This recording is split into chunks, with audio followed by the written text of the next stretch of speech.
Istri Ayub berkata kepadanya, "Masih bertekunkah engkau dalam kesalehanmu? Kutuki Allah dan matilah."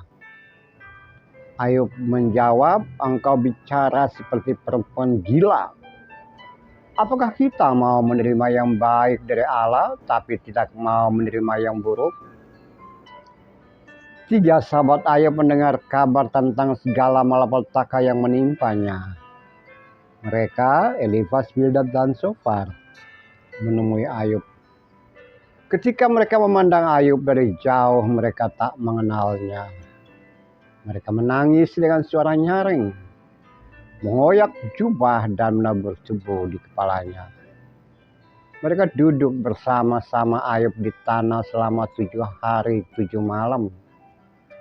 Tak seorang pun mengucapkan kata-kata karena melihat sangat berat penderitaan Ayub.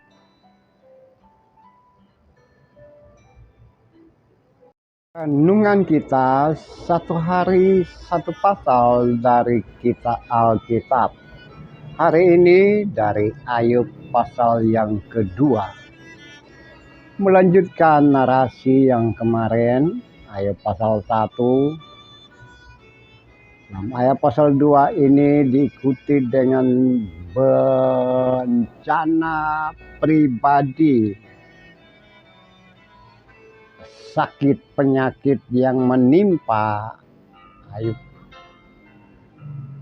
Barah atau semacam koreng yang berbau busuk dari telapak kaki sampai kepala. Dia tidak mampu berbuat apa-apa selain mengambil beling dan menggaruk-garuk badannya dan duduk di debu. Dalam kondisi seperti itu, istrinya berkata, "Engkau mesti bertekun dengan Allah, dengan kesalehanmu. Kutuki Allah dan mati." Kata-kata hikmat yang muncul dari Ayub, apakah kita mau menerima yang baik dari Allah tapi tidak mau menerima yang buruk? Engkau bicara seperti perempuan gila.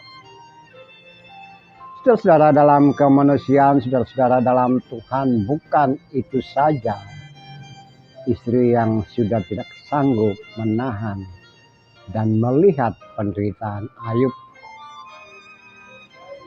Bukan dia mendampingi dan merawat suami dalam penderitaan, tapi justru meminta agar suaminya, agar Ayub meninggalkan Tuhan. Elifas, Bildad, dan Sofar, tiga sahabat Ayub, datang menemui dia, ingin menghibur, ingin mengucapkan rasa duka yang mendalam.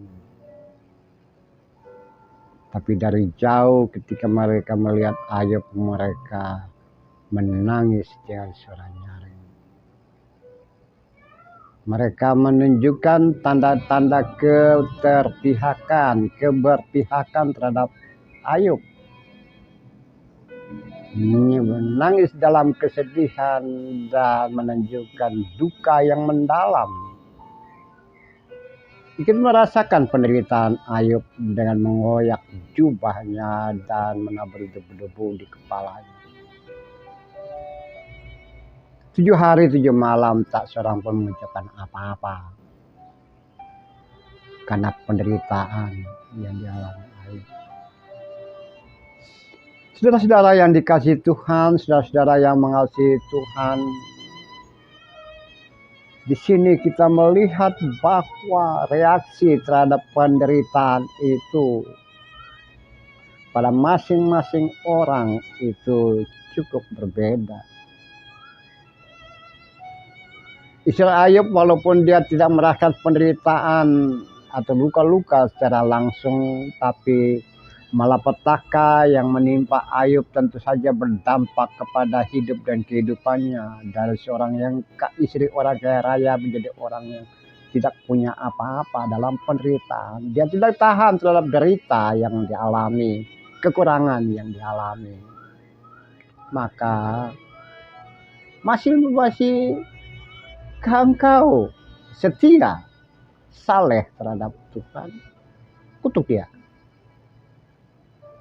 Ya, itu reaksi orang cepat melupakan Tuhan dan menyimpang. Akan mengajak orang lain pun melakukan yang sama. Ayub tidak seperti itu.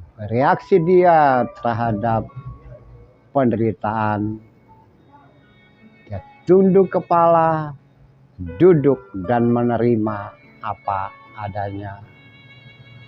Ayub tidak berbuat dosa dan tidak melakukan apa-apa. Tahan dalam penderitaan, sabar di dalam keterpurukan, tegak hati dan hidup, bertahan hidup dalam kehampaan dan tidak ada apa-apanya. Reaksi yang berikut adalah datang dari sahabat-sahabat Ayub, walaupun mereka tidak mengalami penderitaan yang seperti terjadi pada diri Ayub. Tapi keterpihakan terhadap penderitaan yang terjadi pada sahabatnya. Simpati, empati hati datang pada diri mereka dan mereka menangis, mengoyak tubuh, menabun tubuh. Dan tidak sanggup berbuat apa-apa, tidak berkata apa-apa. Masing-masing diam. Masing-masing berbisik dalam hati. Karena sahabatnya dalam penderitaan. Saudara-saudaraku yang kekasih, bagaimana dengan hidup dan kehidupan kekinian kita? Bisa saja kita bagaikan istri Ayub itu. Dalam penderitaan, dalam keterpurukan, kita menolak dia, menolak Tuhan, bahkan orang-orang yang di sekitar kita lupakan. Atau kita tidak memberikan semangat hidup, malah memicu untuk melupakan Tuhan. Melupakan nilai-nilai kebaikan, melupakan moral dan etika. Jarang orang seperti Ayub yang tetap bertahan dalam keterpurukan dan ketertinggalan dan terlupakan. Atau bisa saja saudara dan saya mengalami hal seperti teman-teman Ayub ini. Mendengar sahabat dalam derita dan penderitaan dan datang pada dirinya sambil menunjukkan empati dan simpati, atau malah kita melupakan.